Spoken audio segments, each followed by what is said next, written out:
Welcome to I Said What I Said. I'm Brad Wakai. That's Tyson Gentry. NFC North Divisional Preview. Go check out the other ones. We've gone through the AFC North, both the Wests and both the Souths.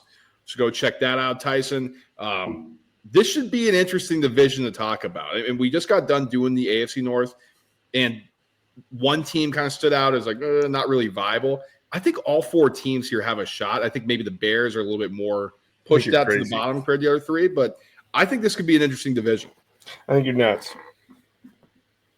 Well, let's take a look at the odds, and then we'll dive into it a little bit further because I'm curious where Tyson's at. Because the Lions are the favorite, plus 155.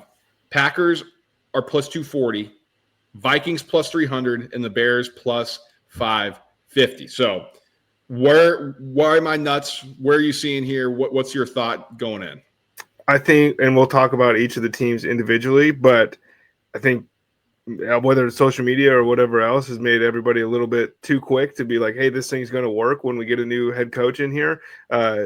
Year two is when the wheels leave the ground for the plane, folks. Like we've seen it over and over and over again. I think if Chicago wins 7 games, I'm not disappointed. Like they have more talent than that, but I'm not thinking this team can win the division. And then I'm not sold on J.J. McCarthy, dude. Like I just am not. So to me, it's Matt LaFleur and Dan Campbell going toe-to-toe for the division title. Okay. That's what the odds are suggesting. So I think you're kind of in lockstep there. And, can Jordan Love take the next step forward? I'm with you there. I think those are the two clear guys. Now, I love Kevin O'Connell. So yes. I'm not a big J.J. McCarthy guy either, but I think if he can run that offense, we saw what he did at Michigan. It was a national championship team. They won the national championship. Were undefeated. So can he do the same thing? I know the NFL is different and it's more flat talent across the board, and you kind of need an elevator. And we'll see if McCarthy can be that guy. As far as the Bears go, we'll dive into him here shortly. But I do think there's reasons to be bullish on where they're at. But from an overall standpoint, if we're looking here, you said it's Lions, Packers. If you had to pick one as you're looking now, definitely the Lions for you? I wouldn't say definitely. I think it's closer. I just am more hesitant on – dude, I don't love the Green Bay Packers. I just don't. And I haven't. I think if Jordan Love is healthy and goes ballistic like 2 years ago, then I think I'll be happy to be wrong in that case. But they got 5 of the same wide receivers. They got the same issues they had a year ago. Josh Jacobs has got fed a bunch, and we hope he's awesome. But this is a guy who has missed time continuously in his NFL career outside of last season. The backup running backs don't look great. Marshawn Lloyd is hurt again. Amar Johnson is probably the guy to keep a name on there if you're like in some crazy deep fantasy football league where you have 40-person benches. Otherwise, I don't know why you'd pick him up. But the kid from South Dakota State, I think he's actually like going to make the team, maybe get some run. We'll find out on Tuesday when cut day comes. But again, the skill position players leave a little bit to be desired there for Green Bay. Okay, let's dive into the Bears. Ben Johnson, the head coach. So you get rid of Eberflus, and you go get an offensive guy, and this is supposed to be who's going to come in and help Caleb Williams take the next step. Okay, so we can kind of understand the vision there. Keenan Allen had his bright spots, but he's no longer here. So you still got DJ Moore, Rome Odunze, and then you bring in 𝐸𝐸 who's had bright spots throughout his career. Can he be an impactful slot guy? That's what you're kind of hoping for. 3 new offensive linemen, Joe Thuney, Drew Dahlman, Jonah Jackson. That needs to be fixed. And so hopefully did that there. And then you got the rookie tight end Colston Loveland paired with Cole Kmet. There's a lot of weapons here. Now, Roschon Johnson, DeAndre Swift, the running backs. Tyson, it's not the greatest there, but it's a 1-2 punch. So give me your thought process on where we're at with the Bears. No love for Kyle Monangai is crazy out of you. We'll see, man. He's gonna make the team. He is. I don't know what's gonna go on here.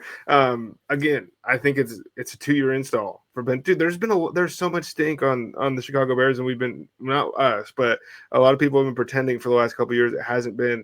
Like Mitch Trubisky was the preseason favorite to win MVP, and then Justin Fields was preseason favorite to win MVP at a different time later on, or took the most bets, from the public, not the favorite. And now we're in year 2 with Caleb Williams, and it feels like expectations are a little lower than they were for Justin Fields in year 2, or even Mitch. But I think that that's a good thing, and I think that you still have to figure out the way that this is going to work. It's easy to look at the Ben Johnson offense in Detroit and go, oh, well, DJ Moore is just going to slide into the do everything role. He's going to get the ball a ton. We're going to see 𝐸𝐸𝐸𝐻𝐸 play this way, and then we're going to utilize the tight ends. Like, they're different players. They have different skill sets. I think Ben Johnson's going to have to figure some things out a little bit on the fly. I think that the skill position players are awesome here in Chicago outside of the running back room. I don't love Swift, but, like, he's good enough.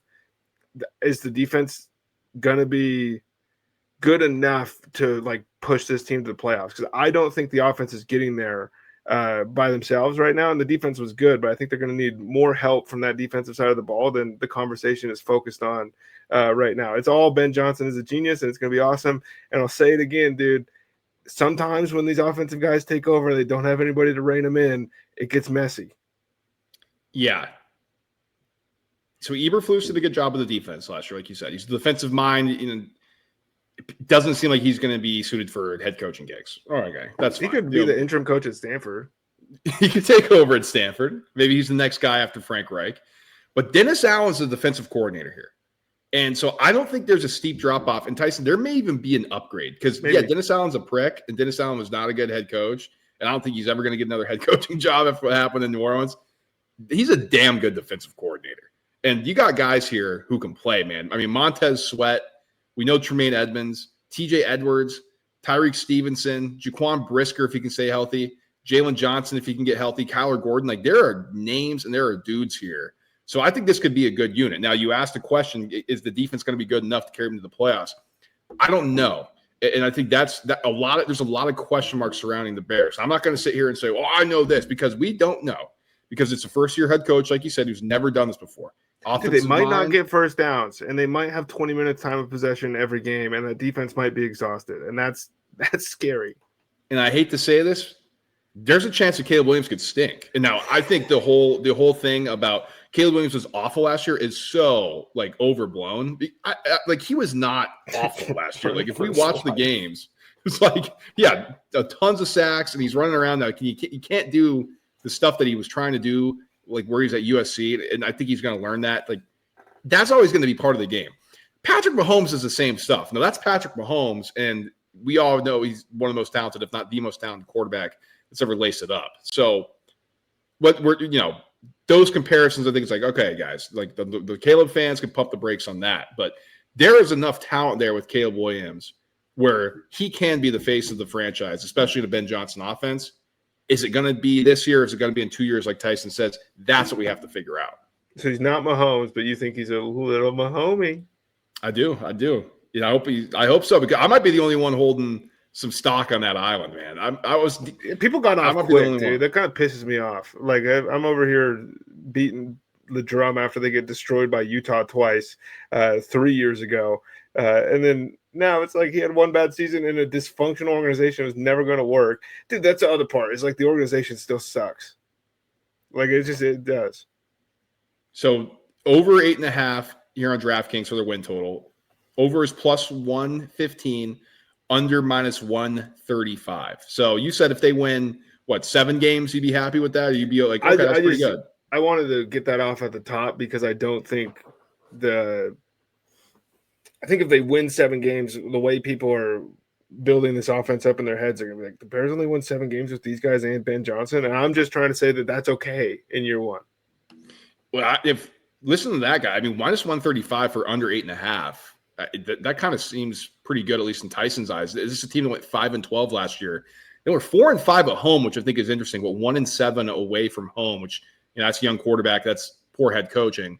So that could be something to note. But that's interesting. You'd think it'd be a little bit more juice to the under based on what Tyson said, where, hey, 7 games, you should be happy. If it's 5 or 6, like that's more in line with your expectations.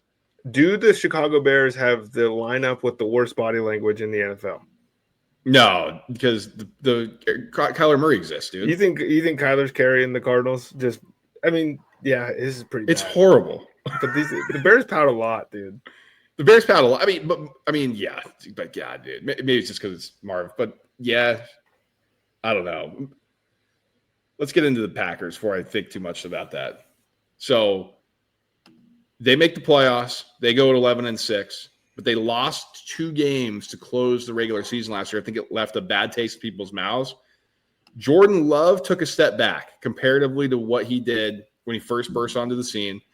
And at this stage of his career, at this age, it's like, dude, we kind of need you to be here now. Go. I think that's where we're at. So you mentioned off the top of the same receiver grew. They add Matt Golden. What are they going to get from Christian Watson? I think we can kind of pencil in like he's going to be hurt. What's the defense going to look like? It's been pretty good. Is it still going to be good? Jeff Hafley in year 2. So where are you at with the Packers as we head into this season? I think the Green Bay Packers are the team I'm most confident in saying in this division they are making the wild card and they are not playing in the Super Bowl. So there's no chance to win, or you don't think they're going to win the division? I'm not saying that's like I think the low end is that this team plays in the wild card, and like the high end is still not making the Super Bowl. I guess I wasn't the most sure they could win the division, but this is not an elite football team. It's like there are no game breakers here. Like I think Josh Jacobs is awesome.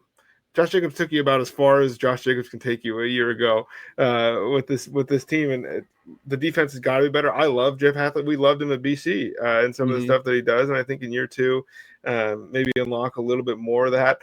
They lose Jair Alexander. Is that addition by subtraction in the locker room and all those other things? We'll find out.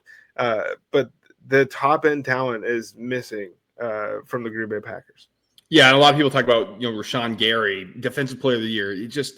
I just don't view him that way. I think he's a really good player, but he's not the game breaker, right? Like Kenny Clark on the inside, good player. Devontae Wyatt, kind of waiting for the next step. I mean, you've waited there. I don't know if we're going to get it. Lucas Van Ness, athletic.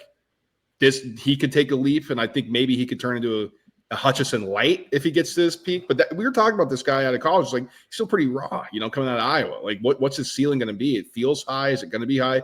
Quay Walker, Edge Cooper, like those are 2 guys who are still pretty raw. I mean, Quay Walker does some dumb shit. But, yeah, dude, Quay Walker can't run Phil at all, and it doesn't make sense in my head. He's a freak. This team's going to go as far as the offense goes. Who's going to step up in the receiving corps and be the number 1 guy? Is it Romeo Doubs? Like he was complaining about it last year. Is Matt Golden really going to like transform everything? Can Christian Watson stay healthy? Because I think he's the one guy you can point to and say he's a game breaker. But you don't know if he's going to be in the game. And I think that's the issue that the Packers have run into. And I think, when you say Matthew Golden and people remember the combine and 4.29, I never saw that on the field. And maybe that was the constraints of the offense. But he didn't look like wow, this guy's way faster than everybody else. And sometimes game speed is different than what these guys can do at the combine and pro days and all that stuff. Dude, he's like the exact same size as Jayden Reed. And that to me is the scary part because we've seen the way that they've used Jayden Reed and their athletic profiles are a little different, sure. But archetype wise, it's like, are they just going to have 2 of these dudes that they just like rotate in now? And I think Jayden Reed will be better this season, to be honest with you, because last year, if you remember, dude, he had to go in motion every play. This dude was running 50 yards before the snap. He's gassed by the second quarter. And I think that if you want him to stay on the field, you can't be doing that all the time. Well, that's why you have so many of the same like guys, right? So it doesn't have to be Jayden Reed who does that. So we'll see, though. I mean, LaFleur's smarter than me, and we'll see how he runs this offense. Remember like 2 years ago or 3 years ago when it was just him and John Madden and all those graphics? Yeah. And it's not that way anymore. No, he's still a damn good coach, though. He's great.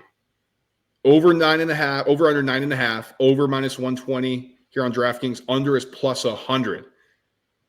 Feels like they're an over team. Feels like they can get to 10 wins. I agree. Minnesota Vikings. Really good last year. 14-3. I mean, good God, man. 8-1 at home, 6-2 away from home. I mean, they just nothing really fazed them. I mean, this is with Sam Darnold. Like, what was going on there? I just have so many questions about how this entire operation is going to run. Because J.J. McCarthy, it's not just a J.J. McCarthy thing. It's J.J. McCarthy coming off a torn knee. And yes, it's not ACL, and yes, it wasn't any like it's a meniscus thing, but that's still something. Like you got to plant, you got to push, all those things. Plus, there's questions about the arm already. Justin Jefferson's here. We know that. Jordan Addison suspended, but he'll be here after 4 games. TJ The running back situation, Aaron Jones, you asked the question on our AFC North preview about Derrick Henry. It feels like the cliff's coming for Aaron Jones, although it didn't necessarily show that last year. So it's him, it's Ty Chandler, Jordan Mason. That's who they traded for. Yep. Yes. And that's tough. They're good players, but dude, I think Aaron Jones is at the point of his career where he's going to get 135 yards 3 times a year, and you're just not sure who he's coming against unless you play Dallas. Yeah, 100%. Defensively, Brian Flores still the defensive coordinator. He's been awesome here, man. The DC, like, and we were kind of laughing, like, he's just blitzing like 50% of the time in the first 4 weeks because it's like this defense stinks. They got to heat him up somehow, and then they started figuring out, and the blitz percentage came less. Defense became awesome. Now they bring in some new guys. Jonathan Allen comes over. Javon Hargrave comes over. So that the defensive end, nose tackle type of tandem there. So that's something interesting. Jonathan Greenard's been really good. Isaiah Rodgers, after a year with the Eagles, is going to be the cornerback. Jeff Okudah, you remember him, guys? Ohio State can't miss guy. He's slotted in there. So I think the defense I have fewer questions about now, which is insane to even think about compared to where they were 2 years ago. But I have fewer questions about this defense than I do with this offense led by McCarthy and coached by McConnell. Or O'Connell, I should say. Sorry. Punked twice to end the season. Yes. Welcome to the basement. The Minnesota Vikings will be the worst team in the NFC North in 2025. Wow. There we go. Okay. Tyson with a hot take. I love it. You don't even think it's hot. You think it's definitive. No, I mean, that's where I'm at right now. I'll change my tune in week 12 when KOC has him rocking. But look, Kevin O'Connell is awesome. And the stuff that they did last year was great. But they got figured out, especially on the defense side of the ball. And then they adjusted. And then they got figured out again. It was just they were able to do enough. It wasn't Daniel Jones and the New York Giants going to the playoffs, winning a playoff game.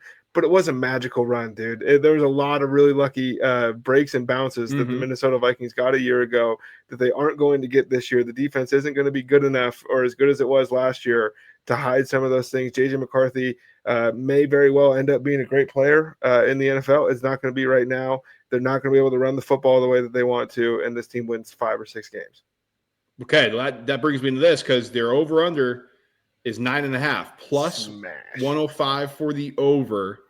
Here you go. Minus 125 for the under 9.5 here on DraftKings. Tyson, this might be your favorite pick we've done so far. It definitely. And if I could figure out how to navigate this new menu that FanDuel has for the win totals, I might be able to find an alt line. I'll tell you what it is. What do you say? Under 6.5? I think that's where I'm starting to think about it. Plus 300? Yeah. Under 7.5 plus 225. Yeah, I feel really good about that number. I know you love this guy. I love Kevin O'Connell too. I thought he was awesome. But sometimes we get really, really good stories that are just that. And then we see the other shoe drop at the end of the regular season. It wasn't – look, the Philadelphia Eagles collapsed like crazy in 2023 and then came back to win the Super Bowl. Outside of Justin Jefferson, what guys on the Minnesota Vikings look like the dudes that came back into the locker room for the Philadelphia Eagles? I'm going to let that be rhetorical, folks. I'm going to let you marinate on what Tyson's saying about the purple people eaters, at least this version of him, because he is down on him. I love it. This is what we do this for. I love O'Connell. I can't get there because I think he's just such a great head coach, but I could be proven wrong. Like Tyson said, we've seen that. I mean, how about Kevin Stefanski, with the Browns, where we're talking about now? I mean, that program is off the rails. I don't think we're going to get that in Minnesota, at least immediately, but I hope not. Nobody deserves that. We'll see. Yeah, true. Nobody deserves that, especially the good people in the Midwest. You know what I mean? Minnesota nice, baby. Detroit Lions. Okay. 15-2 last year. How about going 7-2 at home, but 8-0 away from them? I thought Jared Goff was a dome guy, but I mean, they did play in a lot of domes last year. But either way, you got some changes because offensive coordinator Ben Johnson's gone. Defensive coordinator Aaron Glenn is gone to take over the head coach of the New York Jets. So you got John Morton, the offensive coordinator, Calvin Shepard, the defensive coordinator. Pretty much the same team across the board, Tyson. I mean, you got a new right guard that you drafted, Tate Retledge, on the defense. You got DJ Reed that you brought over you're bringing over from the Jets. Roll it back basically on the starting lineups. and let's see what we can do here. That's how I'm looking at things. Dude, if they regress by 4 games, they probably still win the division. It's a great spot to be. Yeah. If they win 11, I think 11 games probably gets it done in the NFC North this year. And look, I would have said that a year ago, and they were all fighting to the end to get to 15. So maybe I'm wrong there, but they can take a step backwards and still win this division. And I think that's got to be a great feeling if you're a Lions fan. You sat through all of the stuff that they've had to sit through. Yeah, they lost Ben Johnson. The car doesn't drive itself, but you don't need to be heavy on the gas with some of these guys that they have on the offensive side of the ball. I think this is another step forward year for Jameson Williams. It's happened in spurts here, but they got a lot of guys that can do things with the football in their hands, and it makes the offensive coordinator's job pretty easy. And the defensive side of the ball, Aaron Glenn is going to be tough to lose, which is a sentence that I didn't think we were going to say a couple years ago. Right. But if they're we talked about injury regression, and it just goes back to the mean. If these guys can just get a clean bill of health, more than they don't, the Detroit Lions are going to be a problem. Yeah, they're going to be really good. Isaac Tesla, I think he could play a big role here because Tim Patrick is slated to be the starter. I don't think it's going to be that case by the end of the season because this guy's got some juice, man. Dude, have you seen his spider graph or his relative athletic score, the RAS? He's like 9.94 or something. He's like up there in the very top 1% of guys. And then you look at him and you're like, there's no way. I know. It's nuts. So I think he's going to be a story, especially in this offense. Now we'll see how it looks. It's not going to be, I don't think, as creative, but it's going to be the same type of things, right? Now John Morton's going to put his own little spin on it, but listen, the Detroit Lions, they're going to be really good this year, guys. We're at the stage where people are doubting Dan Campbell. I always go back to this. If Sean Payton, and I'm a bigger fan of Sean Payton than Tyson, Sean Payton told everybody that Dan Campbell is going to be a good head coach. Mm-hmm. And if that guy knows, I'm sorry, I got to listen to some slap on, local radio, be like, no, I don't know. Dan Campbell is like, yeah, dude, this guy can command an NFL locker room. I think that's a good start that we can be in. I want him to win a Super Bowl more than I want any other head coach in the NFL to win one, I think. But that would mean the Philadelphia Eagles don't get a win. And so that's tough for me to get there. But everybody's cheering for Detroit. It's only a matter of time before Lions fans get to the point where we're all just like, okay, shut up. You've been good now. We're going to get you this. They still have enough goodwill from all the years of being bad. But there's so many guys on this team that just deserve to win one. I don't think the Lions are getting to the Super Bowl, but I think they're very much live. To make an appearance. Would you be shocked if we're talking at the end of the year? We just did the AFC North and the NFC North. Would you be shocked if the Ravens are playing the Lions? No, not at all. It's pretty cool. Well, I'd be shocked if the Ravens were there. It's true because they'd have to win a couple playoff games. But I would be shocked if the Lions are there, though. They're really good, man. And if we're looking at their win total, I'm kind of surprised by this because the over-under here on DraftKings is 10.5, plus 110 for the over, minus 130 to the under. And this team, again, that won 15 games last year, Tyson said if they regress 4 games, let's just say, that's still 11. They're going over. So what are you doing with that? I mean, the books think that there's major regression coming here. Is that – the 2 new coordinators I can kind of see, but where are you at when you look at this with this line? I think with all the win totals being as jumbled as they are, you maybe just go, if you just want to make one on the AFC North, you just go to the division winner and you see them sitting there at plus 155 and you go, okay, I'm cool. I don't have to worry about sweating something towards the end of the year. The books are telling me that they're all going to be pretty close to the same. I think Detroit's win the division. And that's kind of, I want to go with my closing thoughts too. I think they're going to win the division as well. And that's a good shout, Tyson. If we're going to put everything into a singular betting episode before the season starts and division winners and our favorite win totals and Super Bowl stuff, things like that. This will be the play here for me. I'm going to take the Lions. There's less questions than everybody else in the division. The roster is there's continuity with the roster. I know what I'm getting from the head coach. I know what I'm getting from the quarterback. I know I'm getting from the weapons. It's a good recipe to me, especially at plus 155. That's it. All right, let's get out of here. Like, subscribe, and share the show. We just did a ton of content for you guys. So subscribe so don't miss a single thing we do. Smash that like button on the way out on YouTube. 5 stars if you have it in podcast form, whether you're listening on Apple, whether you're listening on Spotify, whatever it may be. Share it with somebody you know. Share it with somebody you don't. whatever it is, we appreciate all the sports you guys give us. Football's back. We did the week 0 episode. You probably already watched it because we're in full force here. So Tyson and I got a lot of stuff coming up as we get into our actual football calendar. So we're kind of straddling the line between preseason NFL and actual college football. So once we get into the nitty-gritty of the season on both, we're going to be rolling hot and heavy. So stay subscribed. We're ready to have a fantastic football season with you guys. Can't wait to get this underway. And until then, peace.